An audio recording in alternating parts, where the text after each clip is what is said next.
In every city, some men grow rich while others remain beggars, yet both work equally hard. Why? Because wealth does not reward the laborer, it rewards the strategist. If you do not understand the true game of money, you will spend your life feeding the ambitions of those who do. You have been lied about money. They told you it is simply a tool to buy comfort, to feed your family, to enjoy pleasures. They told you to save it, to work for it, to be content with it. But those who whisper these words into your ear do not live by them. The rulers, the merchants who control nations, the great houses that pass their power from father to son, they do not treat money as comfort. They treat it as a weapon. And like any weapon, its purpose is not merely to possess but to wield. If you understand this, you will see why the poor remain poor and why the rich grow richer even when they are asleep. For the rich do not think of coins as coins.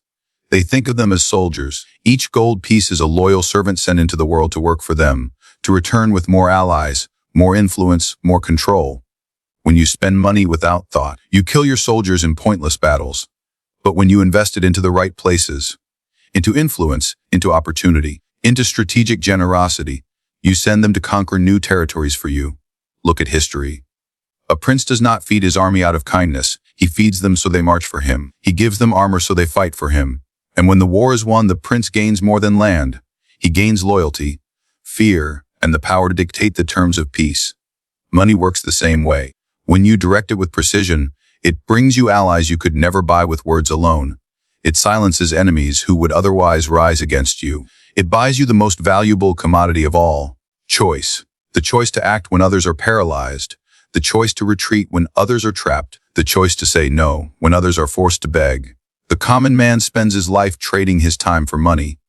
The wise man trades money for power. This is the first lesson that separates a ruler from a servant. If your coins are spent only on satisfying your immediate desires, you have already lost, because there will always be another man who uses his coins to own the things you depend on.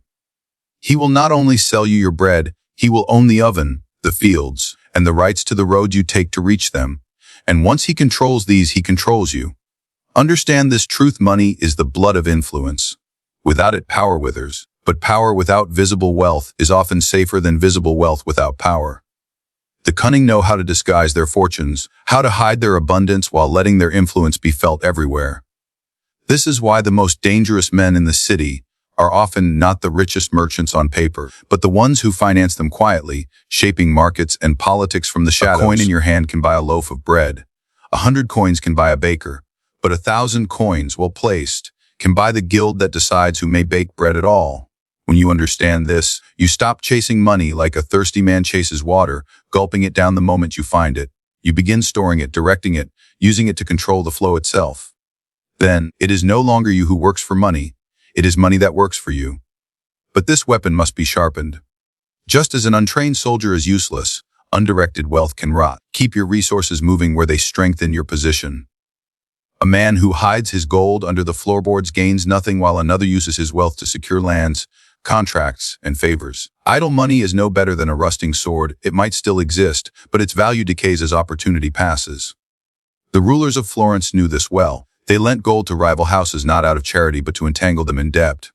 Once indebted, a man cannot move freely. He is bound by the terms you set, and every choice he makes must consider your reaction. This is power purchased not with armies, but with the invisible chains of obligation. It is cheaper, quieter, and often more permanent than open conquest. And never forget, generosity can be the sharpest edge of your weapon. Give not to relieve suffering, but to bind the receiver to you. A man who owes you his survival will think twice before raising his hand against you. Yet give too freely without demand, and you dull your edge, for men grow ungrateful when gifts are too easily won. Let your generosity be rare enough to inspire gratitude, yet strategic enough to serve your ambitions. In every marketplace, every court, every battlefield, the hand that controls the purse strings controls the outcome. Armies march for pay, merchants trade for profit, and politicians speak for their benefactors. The flow of gold directs the flow of events, and those who master this flow can shape the future as they wish. Money is not meant to be hoarded like a miser's trinket, nor squandered like a fool's prize. It is meant to be deployed with precision, each piece placed where it will create the greatest return in power, influence, and control over the world around you. The sooner you cease thinking of wealth as mere comfort and start wielding it as a weapon, the sooner you step out of the crowd of beggars and join the ranks of those who command them. In every city, there are two kinds of people: those who chase money and those who control where it flows. The first group works tirelessly, hoping to earn enough to secure their place. The second group does not need to chase anything. They simply decide how and when the river of wealth will run, and the rest of the world adapts to their will. If you wish to understand true power, you must stop thinking about how to earn money and start thinking about how to direct it. Money, like water, seeks a path. It flows to those who can command it, to those who build channels that guide it toward their own purposes. When a ruler understands this, he no longer wastes his strength trying to gather every drop for himself. Instead, he builds the dams, the gates, the canals, and through them, he decides who drinks and who dies of thirst. In politics, this truth is ancient. A prince who pays his soldiers on time holds their loyalty. A merchant who ensures a steady supply of goods gains the trust of customers and traders alike. But loyalty bought once is fragile. The wise ensure that their allies remain dependent, that the flow of gold never becomes a flood they cannot control. Too much independence in those you rely on, and soon they no longer need you. The powerful make certain that others always need their purse more than they need their own. The Medici of Florence understood this to perfection. They did not simply lend gold, they became the very lifeblood of commerce. Their money coursed through the veins of trade, politics, and the church.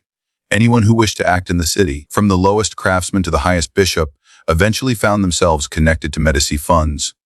To anger them was to risk being cut off, and to be cut off was to wither. You see, their power did not come from gold alone, but from their ability to control its movement. They were not chasing coins. They were orchestrating the symphony of wealth that every other man had to dance to. This is the game the rulers of nations and the titans of business still play. They decide who receives funding, which ventures live or die, and which men rise or fall in fortune. The common citizen may believe their labor determines their prosperity, but in truth, their fate often rests in the hands of those who control the circulation of capital. If you can control that, you control the outcome before the battle even begins. Think of war. Armies are not defeated solely by swords and muskets. They are defeated when their supplies run dry. The same applies to politics and influence. Cut off the flow of money to a rival, and you will watch their strength decay without ever drawing your blade. Starve them quietly, and they will fall without a fight, leaving their position ready for you to claim. The foolish believe that money, once earned, must be held tightly. They hoard it, thinking it will keep them safe. But static money loses power. A gold coin hidden away cannot grow, cannot multiply, cannot create dependence. Power comes from motion. A loan to an ambitious man ties him to you. An investment in a crucial market gives you a say in its future. A bribe placed with precision removes an obstacle without a battle. It is not the amount you have that matters most. It is how often and where you let it move. Observe the most cunning rulers and merchants, and you will see the same pattern. They ensure that every coin they spend works twice. Once for the immediate gain, and again for the influence it buys. They never release money into the world without attaching a thread to it, a thread that leads back to their own hand. Over time, they are no longer simply wealthy individuals. They become the very web through which wealth must pass to reach anyone else. A man who controls the flow of money also controls the rhythm of life for those around him. He can grant prosperity or bring ruin without lifting a weapon. He can turn allies into beggars and enemies into loyal servants with nothing more than the redirection of resources. And because money touches every corner of society, from the food on the table to the crown on the king's head, controlling it gives you reach far beyond what strength or charm alone could ever achieve. In a kingdom, the treasury determines the fate of the throne. In a republic, the funding of factions decides the outcome of votes. In a marketplace, the availability of credit shapes which merchants survive and which disappear. The man who understands this sees opportunities everywhere. He is not distracted by petty gains. He looks for the choke points, the critical places where a small sum in the right hands changes the entire balance of power. The most dangerous position in any game is not to be rich, but to be the one without access to the stream of wealth when you need it. Dependence is death, and yet, dependence in others is your greatest weapon.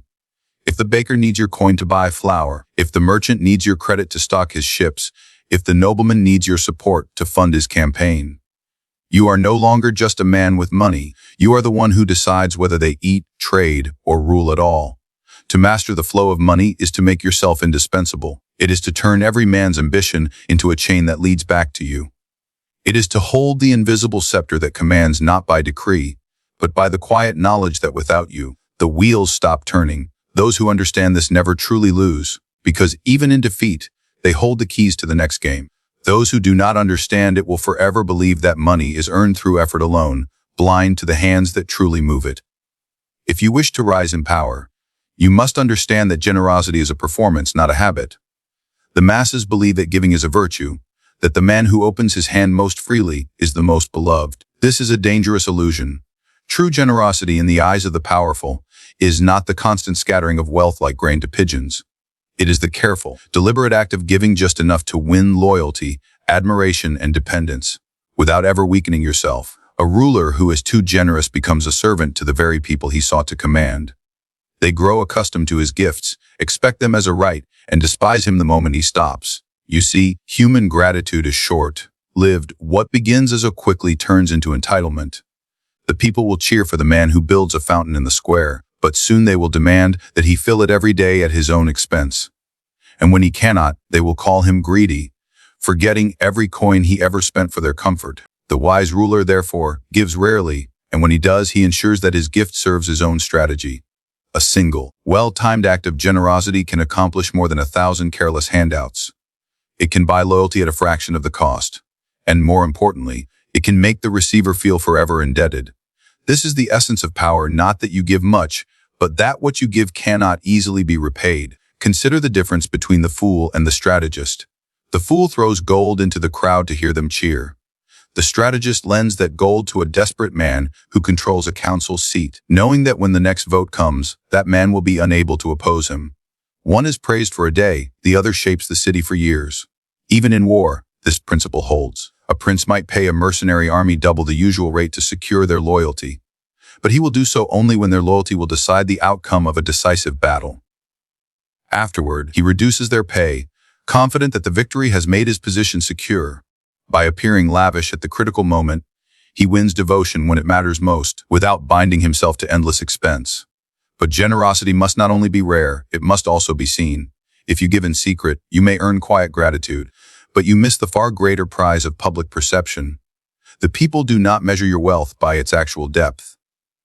They measure it by the moments they witness it. A well-orchestrated display of giving can make you appear richer than you are, more benevolent than you feel, and more secure than you truly are. Appearances matter more than reality, for in politics and in business, perception shapes behavior. There is, however, a deeper layer to this art, one that the never see. True masters of power use generosity not merely to win affection, but to create dependency. A gift that frees a man is wasted. A gift that ties him to you is an investment. If you give a struggling merchant enough coin to survive, but not enough to thrive without you, he will return again and again, each time more bound to your will. In time, his success will be yours to grant or deny, and he will defend your interests as fiercely as his own, for they are now the same. The Medici perfected this. They would finance a young artist, a merchant, or a political figure, not to set them free, but to weave them into the Medici web. These men rose in society, owing every step to the hand that lifted them, and because they knew they could be cast back down with a word, they served loyally, sometimes without needing to be told. This is the hidden advantage of strategic generosity. It creates allies who cannot afford to turn against you. Even apparent recklessness can be part of the plan. A calculated display of extravagance can intimidate rivals and inspire followers, making them believe you possess endless resources. When Caesar returned from conquest and threw games for the people of Rome, they saw not the cost, but the power such spending implied. They assumed that a man who could give so freely must have even greater wealth in reserve. Many feared to oppose him simply because they thought his resources were limitless. In truth, the cost nearly bankrupted him, but by the time they realized he had already secured his position. Still, beware of one thing. Generosity that does not return to you in the form of influence is not generosity. It is waste. The goal is not to be loved for your giving, but to be needed because of it. Let your gift be like a ropex, soft in the hand, but tied tightly around the wrist. The man who accepts your gold must also accept the invisible knot that comes with it. And yet, you must never let this knot be seen. If your generosity appears manipulative, it will breed resentment instead of loyalty. The receiver must believe you give from abundance, from strength, from benevolence, even if in truth you give from calculation. Let them think they have touched your heart, when in reality they have walked into your snare willingly. This is the art, to appear as the most generous man in the city, while spending less than your rivals, to have the people sing your praises while you preserve your fortune, to bind others to your will through gifts they believe are blessings but which, in reality, are chains. The weak give until they have nothing left. The wise give just enough to ensure they will never be weak. The common man believes fortune is a matter of luck. He imagines that wealth falls upon some by chance, an inheritance, a gamble, a sudden windfall, and that the rest must simply hope for their turn. This is the comfort of the idle, the excuse of the poor. In truth, fortune is not blind. She is attracted to the one who approaches her with patience, calculation, and control. Those who act without plan, who seize opportunities without preparation, may taste success for a moment, but it will rot in their hands. The fortune that lasts is the fortune that is taken deliberately, piece by piece, with an eye always on the next move. Money does not stay with the impulsive. A fool who finds gold will spend it to satisfy his hunger today, forgetting that tomorrow he will be hungry again. A calculating man will use that same gold to secure a stream of bread for the rest of his life. The difference lies not in opportunity, but in discipline. The wise do not chase every chance that presents itself. They wait for the moment when taking it will not merely bring them gain, but also weaken a rival, strengthen an ally, or open a door that cannot be closed against them. The naive mistake speed for intelligence. They hear of a profitable venture and rush to throw their coin into it, believing they have outpaced the competition. But haste is a servant of failure. The calculating man studies the field first. He learns where the hidden dangers lie, who the players are, and how to make his entrance in a way that gives him advantage before the first coin is spent. Often, by the time the impulsive man realizes his mistake, the calculating man has already taken his profit and left. In politics, this difference is the line between survival and ruin. A leader who responds to every provocation without thought will soon be dragged into wars he cannot win, spending treasure and blood for nothing. A calculating ruler chooses his battles carefully. He allows small insults to pass if they bring him closer to a greater prize, and he strikes only when his position is unshackable. The same principle governs money. Do not throw your resources at every opportunity. Throw them only when the outcome is as close to certain as you can make it. Consider the merchant who hears that a certain route is about to be opened for trade. The navvy will rush to be first, sending his ships without preparation, eager to claim the riches before others. The calculating merchant will wait, gathering information, bribing the right officials, securing exclusive rights. By the time the navvy man's ship returns, battered by storms and robbed by pirates, the calculating man's fleet will sail under protection, with guaranteed profit and the blessing of the authorities. Fortune does not smile on the desperate. She favors the one who makes her believe she is being courted.